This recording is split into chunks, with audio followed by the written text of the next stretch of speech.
You might have heard about ReactJS. Indeed, it's a buzzword in technology. To simply say ReactJS is a library. What comes to your mind when I say the word library? The first thing that pops up is a big place that has all the books arranged in an ordered fashion under one roof. You might have got a chance to visit one during your school or college. Now, what do you do when you want to read a particular book? You would simply log into the system to check where that book lies, which room or which almirah, and then which shelf. After gathering all the required information from the system, you just go to that place in the library and grab it from the specific shelf. You're not really concerned about how the system does the work of finding the details of the book you asked for. You just ask for something and it gives you what you asked for. In a similar way, ReactJS is a JavaScript library where some code has been pre-written for you. Thus, you do not need to take the pain of developing the core functionalities by yourself. You just need to know how to call these functions so that they can carry out the tasks required by you. Using these functions, you can build your applications in a much easier way while focusing on what is to be done rather than worrying about deep internals of how to do it. Growing React's definition a bit, one can say that React is a JavaScript library.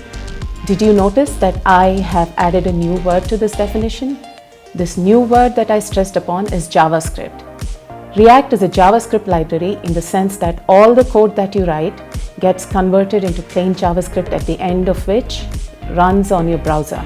This means that React helps you build client-side applications, or you can simply say that it helps you build front-end applications. Knowing about what React is not enough. What matters more is what it does. Growing the definition one more time, ReactJS is a JavaScript library for building user interfaces. What do you understand by the term user interfaces? Well, user interfaces are the means through which users interact with the system. These interactions then happen in numerous ways. When you fill in your details while signing up on a website, when you select an item from a wide range of items from placing an order on an e-commerce website, when you subscribe for updates and newsletters, when you play a YouTube video, when you like a picture on Facebook, when you comment on a blog post, when you type, when you click, hover, scroll, all these little actions that you take are facilitating interaction between you and the application.